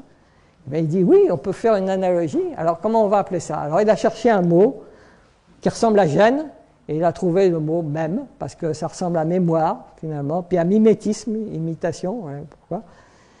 Et il a dit, ben, les généticiens parlent de code génétique. Alors, il doit y avoir un code mémétique. Ben oui, un code mémétique, c'est le langage. Quand vous donnez l'information, c'est codé. Le code mémétique, c'est le langage. Les généticiens parlent de ressources génétiques. Dans une population, ce qui est important, c'est les ressources génétiques. Mais il doit y avoir des ressources mémétiques qui sont transmises, de même que les ressources génétiques sont transmises. Ben oui, c'est l'héritage culturel. On transmet à nos enfants non seulement des gènes, mais on les éduque. On leur transmet un héritage culturel. Alors, il doit y avoir une évolution mémétique, comme il y a une évolution génétique, il y a certainement une évolution mémétique, c'est l'évolution culturelle. Puis, c'était remarquable d'avoir trouvé ça, etc. En fait, il a été un peu influencé par ce monsieur qui s'appelle Luigi Luca Cavalli-Sforza, qui lui a dit, oui, alors, qui c'était ce monsieur bien connu? C'était un linguiste. Il s'intéressait aux migrations des peuples en étudiant les langues. Donc, il étudiait le code mémétique, lui. Il s'est aperçu qu'on pouvait suivre l'humanité grâce au langage, l'évolution du langage. Puis il est allé enseigner à Stanford, tout ça. Puis à Stanford, il y avait les autres dans le labo à côté qui faisaient de la génétique. Il s'est dit, mais c'est vraiment intéressant, peut-être ce que je fais avec le langage, on peut le faire avec les gènes. Et il s'est passionné pour ça, il est devenu généticien. Donc vous imaginez un linguiste qui devient généticien, et il fonde une science nouvelle, la géographie génétique, ce qui lui permet d'étudier toutes les migrations, notamment en Europe. Et qu'est-ce qu'il dit? Ben, il dit que l'évolution de l'homme, en fait, elle est essentiellement culturelle. Et pourquoi on est passé d'une évolution génétique à une évolution culturelle? Parce que les gènes, ça met un temps fou pour évoluer, alors que le cerveau, ça évolue bien plus vite. Donc vous avez un avantage énorme imaginez une situation où l'évolution va de plus en plus vite. Si les gènes n'arrivent plus à évoluer, ils rament et c'est la catastrophe, les espèces s'éteignent. Il faut trouver autre chose qui permet une mémoire qui peut s'adapter beaucoup plus vite. Cette mémoire, la nature l'a trouvée dans les cerveaux qui se sont développés depuis les quaternaires en particulier, les oiseaux, les mammifères. Donc, alors, on arrive à l'homme, et je crois que pour comprendre l'homme, c'est ce que dit Cavalli-Sforza, et il y en a d'autres qui commencent à le dire maintenant de plus en plus, pour comprendre l'homme, il faut comprendre qu'il faut remplacer les gènes par les mêmes, c'est-à-dire la culture. L'évolution de l'homme est culturelle. Et on peut recopier tout ce qu'on a sur toute la biologie à condition de remplacer les gènes par la culture. C'est ça qui est fondamental. Donc, alors, qu'est-ce qui se passe? Alors, quand on fait une théorie comme ça, il faut la justifier. Et on la justifie si elle explique des choses. Ben, ça explique énormément de choses. Par exemple, une particularité de l'Homo sapiens, c'est que si vous prenez toutes les autres genres, familles ou genres d'animaux, de plantes, il y a beaucoup d'espèces. Pour un même genre, vous avez beaucoup d'espèces. Le genre, Homo, c'est un genre, ça s'appelle le genre Homo. Il y a eu beaucoup d'espèces, il y a l'Homo habilis, l'Homo erectus, on fait des paléontologies, on trouve plein d'espèces Homo différentes. Puis à un moment donné, il n'y a plus qu'une. La dernière, c'était l'Homo neanderthalis. Puis lui aussi, il a disparu. Il n'y a plus qu'un qui suit. Pourquoi lui, il a fait disparaître tous les autres? Parce qu'il y a eu ce passage au culturel qui a rendu l'Homo sapiens tellement adaptable que tous les autres, ben, ils n'ont pas pu suivre. L'homme de Néandertal, bon, il avait quand même un cerveau, il avait même un cerveau plus gros que l'Homo sapiens. Il avait beaucoup de mémoire. Il avait une mémoire d'éléphant. Hein. Mais ça empêche de s'adapter. Dans un temps, il faut oublier pour s'adapter, parce que si on reste toujours comme on était... Si je vivais encore avec ce que j'ai appris quand j'étais jeune, je ne saurais pas me servir ni d'un portable. Donc j'ai oublié ce que j'ai appris quand j'étais jeune. Maintenant, j'ai appris d'autres choses pour remplacer. Voilà, j'ai évolué. On fait tout ça. Hein. Ça évolue beaucoup plus vite. Et puis, il y a quelque chose aussi qui est fondamental pour prouver que l'évolution devient culturelle. À un moment donné, on descend tous des primates. Les primates, ils mangeaient des fruits dans les arbres. Bien sûr, les arbres, changement de climat, les arbres ont disparu, la savane, qu'est-ce qu'on va manger? Ben, les pauvres sont tous morts, il y en a quelques-uns qui ont survécu, mais ils ont dû manger autre chose. Ils ont mangé des racines, parce qu'avec leurs mains, ils pouvaient les attraper. Mais leur corps n'était pas du tout fait pour digérer les racines, donc il a fallu lentement que les jeunes évoluent pour s'adapter aux racines. Ça a pris des dizaines de milliers d'années d'adaptation. Ils sont devenus des australopithèques. Puis ces australopithèques, à un moment donné, ils n'avaient plus de racines à manger. Qu'est-ce qu'ils ont mangé? Ben, ils ont mangé des cadavres, puis après, ils ont appris à manger la viande, la tuer, puis ils sont devenus l'espèce homo. Ça a pris encore des dizaines de milliers d'années. Et puis au néolithique, catastrophe. Changement de climat, les grands mammifères disparaissent, plus rien, il n'y a plus de ce que l'homme, ces légumes et auxquels il était habitué, ces plantes auxquelles il était habitué, ils n'y étaient plus. Il y avait des bovidés qui mangeaient des céréales. Il n'y a plus que ça à manger, mais l'homme n'est pas fait pour digérer les céréales, pas du tout. En 1000 ans, ils se sont adaptés, ils ont mangé et cultivé les céréales. Comment ils ont fait? Parce qu'ils ont fait cuire. Les animaux, ils ne savaient pas faire cuire les choses. L'idée de faire cuire et de faire fermenter. La fermentation, c'est grâce à la fermentation que les vaches arrivent à digérer le foin. L'homme, au lieu de le faire dans son estomac et que ça arrive génétiquement, il l'a fait en dehors, culturellement, en développant la technique. Donc on est passé d'une évolution génétique à une évolution culturelle. Alors, on peut comparer, c'est intéressant de comparer les gènes et la culture. Alors, il y a deux sortes de transmission. La transmission verticale des parents aux enfants, ça, les gènes se transmettent verticalement. Mais la culture, je vous transmets de la culture comme ça, ou quand vous me parlez, vous me transmettez votre culture. Il y a des échanges, ce qu'on appelle les échanges horizontaux. Alors, dans la nature, les animaux, ils n'ont pas tendance à échanger leurs gènes. Pour voir des échanges de gènes, il faut remonter très loin, il faut remonter aux bactéries. Alors, les bactéries échangent des gènes. Ça, c'est curieux. C'est déjà très primitif, mais ils disent, tiens, tu veux celui-là, je te le donne. Voilà, un bon gène. Alors, qu'est-ce qui se passe? Si vous échangez un échange horizontal d'informations, vous avez la formation, les bactéries forment des colonies. Forment des colonies de milliards d'individus. Bien, les hommes, ils forment des sociétés. Parce que aucun autre animal, les primates, ils forment des petits groupes, mais ils n'arrivent pas à former des sociétés comme une nation, ou comme maintenant on voit des sociétés. Donc les hommes qui partagent la même culture, donc on aboutit à l'idée que l'origine des sociétés, c'est ça.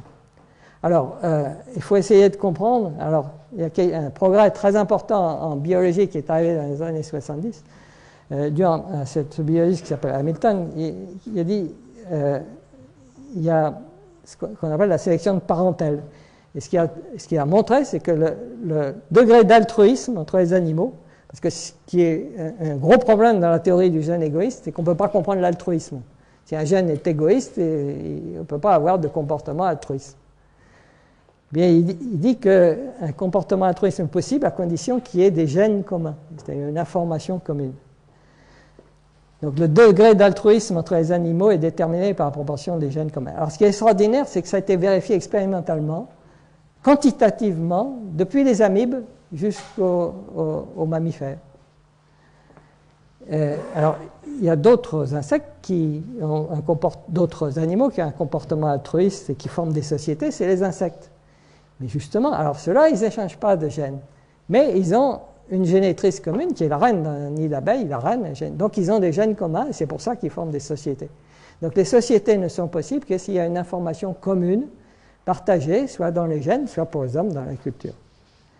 Et la sélection naturelle qui agit sur l'information, elle agit sur les gènes ou elle agit sur la culture, donc sur la société. Donc vous avez une sélection naturelle qui n'agit plus sur les individus, mais sur la société. Donc on arrive à l'idée, alors ça c'est, est-ce que c'est vérifié expérimentalement ou pas par l'observation?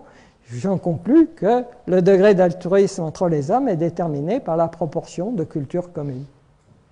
Voilà, on commence à comprendre pourquoi il y a tant de gens qui se sont fait tuer dans les 2 guerres mondiales. C'est ça l'altruisme. On se sacrifie pour la société, comme les abeilles, comme les bactéries d'une même colonie. Voilà. À l'intérieur d'une même colonie, les bactéries coopèrent. Quand il y en a une qui trouve à manger, elle le dit vite aux autres. Elle pourrait garder tout pour elle. Non, elle le dit vite aux autres. Mais entre les colonies, elles s'affrontent. Elles se font la guerre. Elles fabriquent des antibiotiques. Et puis elles ne sont pas sensibles à l'antibiotique parce que le gène qu'elles se sont échangé avant, c'est celui qui permet de fabriquer le contrepoison. Donc on étudie maintenant les bactéries pour apprendre à fabriquer des antibiotiques parce qu'elles sont très bonnes à fabriquer des antibiotiques. Les colonies de bactéries se font la guerre. Ben, les sociétés humaines, elles s'affrontent. Voilà. C'est le même phénomène biologique. Alors, j'en arrive maintenant à l'aspect mathématique. Pour les mathématiciens qui sont ici, l'aspect mathématique de la question, l'idée c'est partie des années 50 avec ce qu'on appelle le dilemme du prisonnier.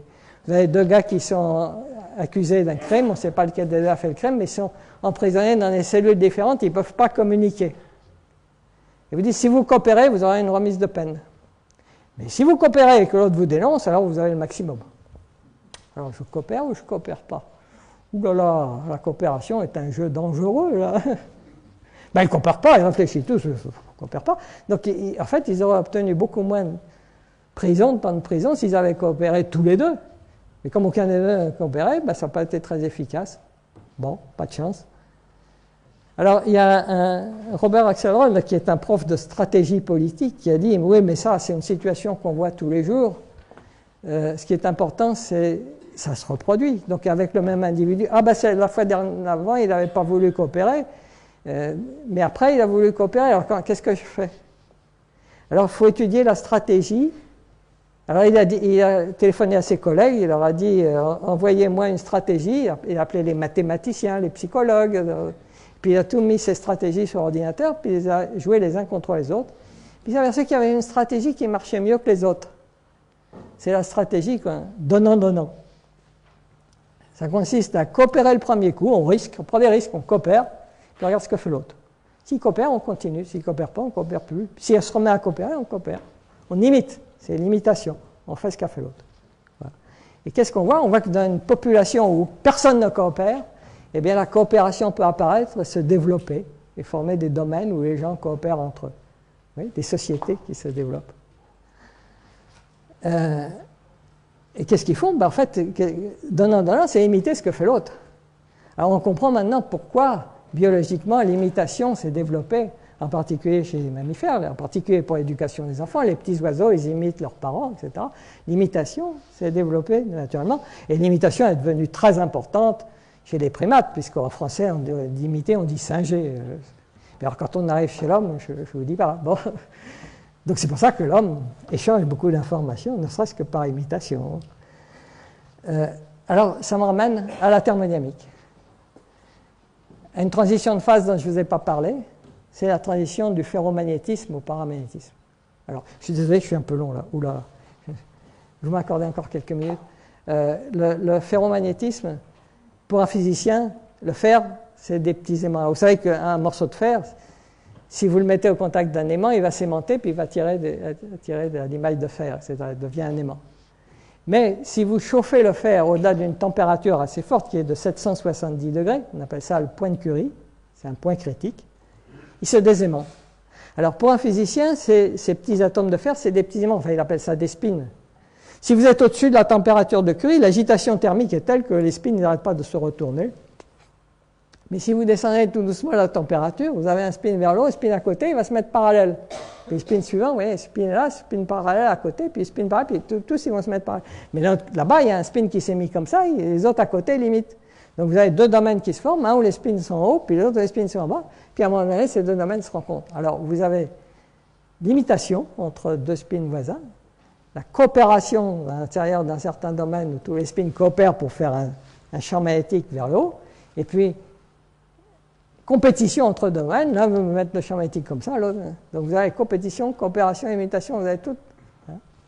Et vous avez cette transition. Alors, cette transition est très intéressante parce qu'au-dessus du point de Curie, donc c'est celle des ondes, il y a autant de spin vers le haut que vers le bas. Et puis, vous arrivez ici à la température de Curie, vous avez ces domaines vert et bleu qui se forment, qui sont invariants par changement d'échelle. C'est l'opalescence critique qui apparaît là. Et puis après, il y a un des deux qui va finir par l'emporter. Et vous avez des domaines de plus en plus gros où vous arrivez à la condensation finale. Voilà. Alors, j'arrive maintenant au fonctionnement du cerveau humain.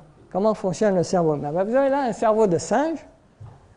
Le cerveau de singe, le singe, il a devant lui une lampe rouge et une lampe verte. Si la lampe rouge est allumée, il faut qu'il appuie sur la pédale gauche. Si la lampe verte est allumée, il doit appuyer sur la pédale droite. Puis s'il fait bien les choses, il reçoit une banane. Sinon, c'est pas ce qu'il reçoit, mais enfin, il reçoit moins. Il reçoit rien. Bon, il a vite compris sur quelle pédale il faut appuyer pour avoir la banane. Hein. Alors, qu'est-ce qui s'est passé?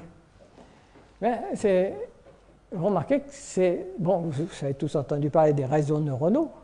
En fait, chacun, c'est une petite mémoire qui peut avoir deux états. Soit elle est au-dessus du seuil, elle transmet l'information. Soit elle est au-dessous du seuil, elle ne transmet pas l'information. Donc, c'est comme les spins, il y a deux états. Et puis, vous avez des zones où le signal a été transmis, puis des zones où ça ne se transmet pas. Donc, vous avez des domaines d'easing qui correspondent à la transmission du signal, et des domaines d'easing, le signal n'est pas transmis. Donc, vous avez le domaine d'easing. Et puis, mais ce qui est intéressant, c'est de voir si on peut connecter un neurone à l'entrée avec un neurone à la sortie. Alors, quand vous avez des domaines d'easing, ce problème-là, c'est le problème de ce qu'on appelle, les mathématiciens appellent le problème de la percolation. C'est comme si vous avez du gruyère avec des trous, ou une tartine de pain où il y a des trous, si je mets de la confiture dessus, est-ce qu'elle va passer au travers? Ça s'appelle la percolation. Alors, j'ai dit que la mécanique statistique, j'ai oublié de dire que la mécanique statistique était toujours très en pointe, puisque au mois d'août, on a eu 4 médailles Fields, dont 2 a été décernées pour des travaux en mécanique statistique, et en particulier un a été décerné au mathématicien d'origine russe, Smirnov, qui est prof à l'Université de Genève, et il a été décerné pour ses travaux sur les domaines d'easing et la percolation. Donc vous voyez que les mathématiques modernes sur la percolation ont directement à voir avec la manière dont fonctionne le cerveau humain. Eh bien, Perbach a dit, ça, c'est qu'est-ce que vous observez? Des avalanches, c'est une transition de phase de seconde espèce. C'est un processus de criticalité auto-organisée. Bon, maintenant, remplacer un réseau de neurones par un réseau d'individus, c'est des mémoires qui échangent de l'information, c'est exactement la même chose, vous avez des domaines d'easing. Imaginez, c'est le référendum pour l'Europe. Alors, il y en a qui disent « mon voisin, il a voté pour, ils ont tous voté pour, je vais voter pour ». On imite un peu ce que font les voisins. Puis l'autre, il dit « Ah non, moi, dans ma famille, ils ont tous voté contre, je vote contre ». Puis après, vous regardez une carte le lendemain des élections, des régions où on a voté pour, en rouge, puis vous voyez des domaines d'easing. Puis si vous regardez à la loupe, dans la région où ils ont tous voté contre, il y a des îlots où ils ont voté pour. C'est le même phénomène. Alors, qu'est-ce qui se passe en ce moment? L'évolution de l'humanité, ça va de plus en plus vite, c'est les progrès. Alors, il y a le progrès de la mémorisation. Ça a été très lent au début, mais enfin, ça a commencé par l'invention de l'écriture, une mémoire fondamentale, imprimerie, typographie. Alors, maintenant, ça va de plus en plus vite. Hein. J'ai pas trop le temps. Et progrès de la transmission. Je vous laisse imaginer à quelle vitesse ça va. Bon, je passe ça assez rapidement parce que je n'ai plus trop le temps.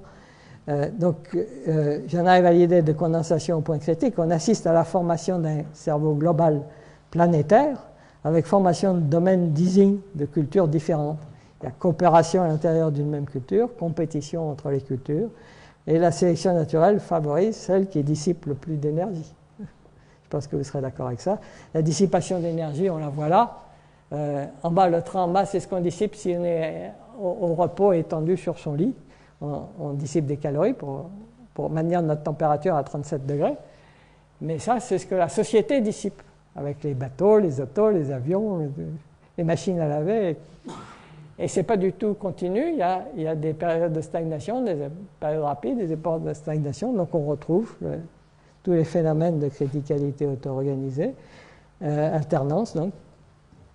Bon, on peut reprendre tout ce que j'ai dit. Hein, pardon. Alors, voilà, une alternance. des périodes d'expansion. Lorsqu'une culture n'est plus capable de s'adapter au changement de son environnement, elle s'éteint. La nouvelle culture les remplace. Je ne sais pas, vous avez peut-être tous lu le livre de Jared Diamond sur c'est pas l'extinction des espèces, c'est l'effondrement des civilisations, en particulier l'île de Pâques. Eh bien, c'est des phénomènes culturels. Alors, c'est pas évident parce que ça a des conséquences économiques terribles. Pour l'île de Pâques, ils n'ont pas vu arriver. S'ils coupaient le dernier arbre, ils fichaient en l'air leur civilisation. L'Empire romain s'est effondré, ils n'ont pas vu non plus ce qui est arrivé. Bon. L'Union soviétique, c'est tout récent. Vous voyez que c'est culturel puisqu'ils sont passés d'une politique du communisme au libéralisme.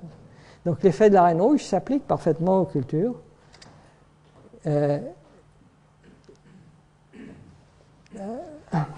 Bon, alors il y a deux tendances. Hein. L'expansion des domaines d'easing, la dissipation croissante d'énergie favorise l'expansion de domaines d'easing dont la culture dissipe le plus. Mais justement, plus elle dissipe, plus elle fait évoluer l'environnement. Donc la fragmentation favorise la fragmentation de ces domaines due à l'effet de la Reine Rouge. Donc les empires coloniaux ont grossi, puis se sont fragmentés. Vous voyez ce qui peut arriver à l'Europe, c'est pareil. La mondialisation actuelle, c'est pareil. Alors, comment peut-on éviter l'effet de la Reine Rouge? C'est ça le problème, c'est éviter l'effet de la Reine Rouge. Pour ça, il faut courir moins vite, mais si on court moins vite, on se fait doubler par les autres. Donc, on ne peut supprimer l'effet de la Reine Rouge que avec formation d'une société planétaire unique capable de contrôler son environnement. C'est-à-dire, ce qu'il faut, c'est une prise de conscience. Prise de conscience d'évolution de l'environnement, on la voit depuis les années 70, les écologistes. Mais prise de conscience du mécanisme de la Reine Rouge, il y a un petit groupe qui s'appelle eux-mêmes les objecteurs de croissance, qui ont compris que la croissance pouvait poser des problèmes. Et je termine en vous montrant les progrès démographiques. Alors les démographes, ils vous disent, tout a commencé au siècle des Lumières. Et on est en plein dans une avalanche. Ça, c'est une belle avalanche. Il y en a des petites, des moyennes, mais là, c'est une grosse qu'on est en train de traverser et qui va se terminer. Parce qu'on sait que la démographie en France s'est stabilisée dans les pays développés. C'est les pays non développés où ça continue. Mais ils évoluent très vite. Donc tout va se stabiliser. On va tendre vers ce qu'on appelle la sigmoïde de Verhulst, où tout se stabilise, mais pas sans peine et sans heurte. Alors, j'en arrive à l'évolution finale. On peut entrevoir la formation d'une civilisation mondiale unique à économie stationnaire, capable de contrôler l'évolution de la biosphère. L'homme doit enfin prendre conscience, c'est lui qui est en charge de son destin. Il faut qu'il contrôle la biosphère. Si vous lisez les livres de Lovelock sur Gaïa, c'est exactement ce qu'il dit. Alors, je prendrai cette analogie, de même qu'un individu est un véhicule construit par ses gènes pour assurer leur survie, c'est ce que dit Dawkins, de même une société planétaire est un véhicule construit par les individus pour assurer leur survie. C'est à nous de prendre en charge notre destin. Et je finirai par cette petite citation de 1848 de l'économiste John Stuart Mill, qui est un contemporain d'Adam Smith, qui dit les économistes n'ont pas manqué de voir plus ou moins distinctement que l'accroissement de richesse n'est pas illimité, qu'à la fin de ce qu'on nomme l'état progressif se trouve l'état stationnaire. Voilà, je termine.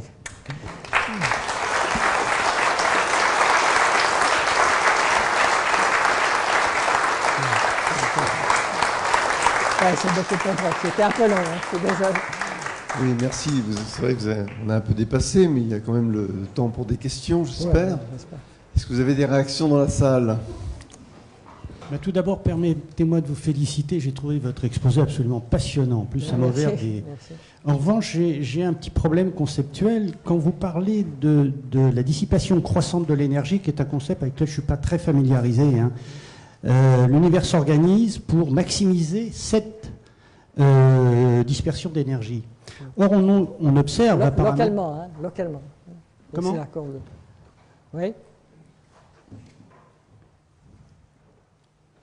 Oui, donc on observe actuellement que l'univers s'extend de façon exponentielle, donc de plus en plus rapidement. Il semblerait qu'une force fasse obstacle à la force de gravitation.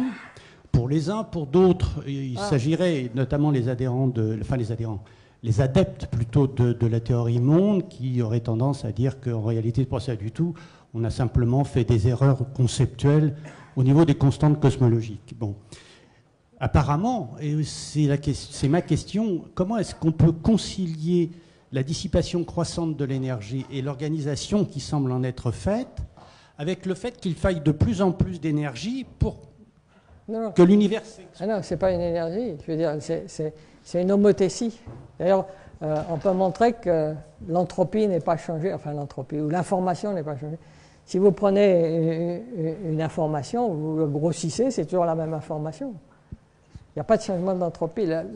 L'expansion de l'univers n'est associée à aucun changement d'entropie, aucune dissipation d'énergie.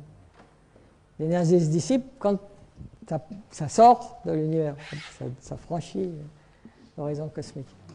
Je ne sais pas si j'ai répondu, mais il faut bien comprendre ça. Et ça, les cosmologistes ont bien vu, que l'expansion de l'univers ne change pas l'entropie.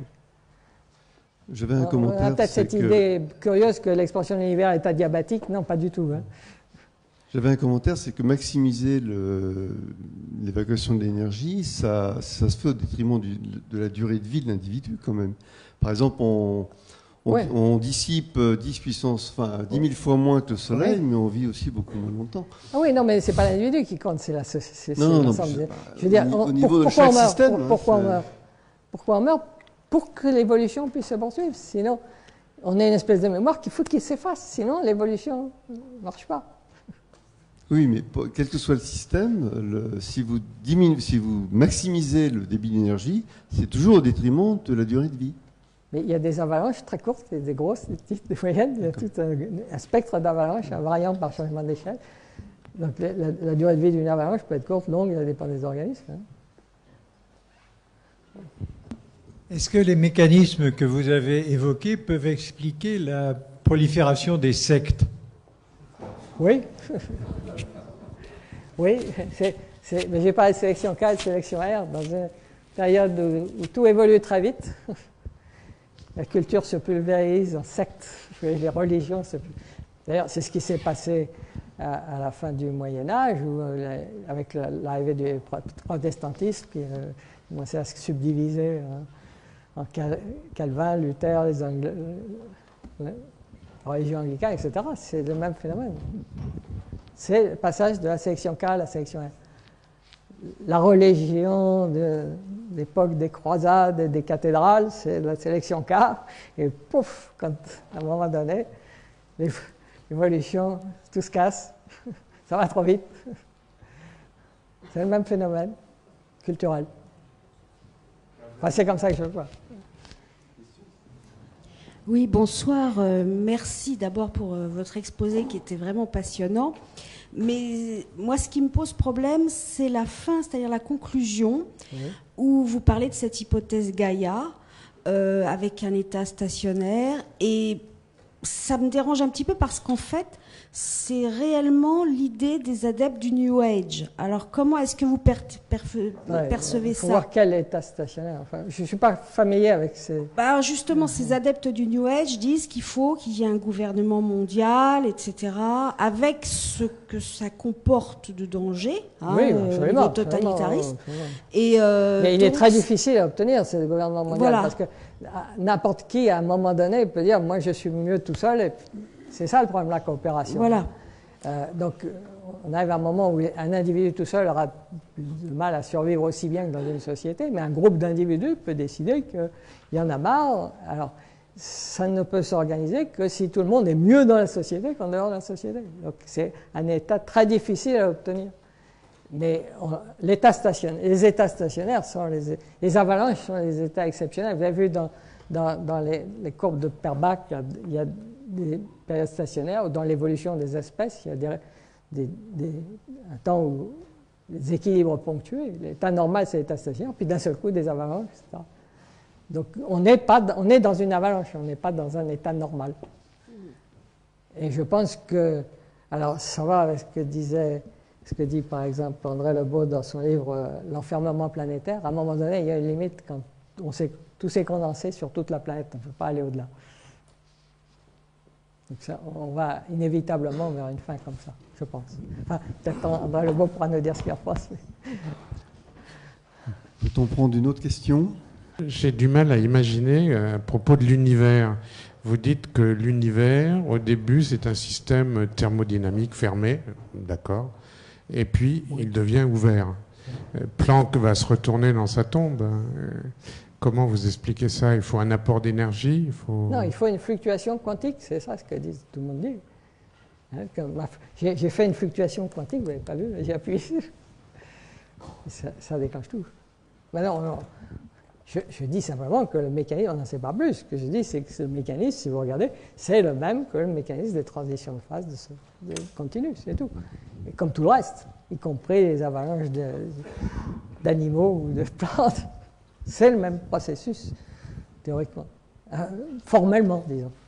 Les structures sont complètement différentes. Les fluctuations sont différentes. Les fluctuations génétiques ne sont pas des fluctuations quantiques, mais des fluctuations gravitationnelles et des fluctuations thermiques. Ces structures sont complètement différentes, mais le processus est le même. Formel, le processus formel. Dans certaines théories, on parle de plusieurs univers, d'échanges d'informations avec plusieurs univers. Alors, quels sont ces univers? Est-ce que c'est des sous-univers de l'univers dont vous parliez, ou est-ce que c'est autre chose ailleurs? Comment se situent-ils? Sont-ils ouverts? Sont-ils fermés? J'ai une réponse très simple. La thermodynamique, elle considère deux choses fondamentales, l'énergie et l'entropie. L'entropie, c'est l'information. L'information, on peut avoir d'informations que dans un univers observable. Il y a peut-être d'autres univers, mais ce ne sont pas des univers observables, donc la thermodynamique ne s'applique plus. Ouais. Bien. Merci beaucoup François. Je crois qu'on va s'arrêter pour ce soir. Merci encore.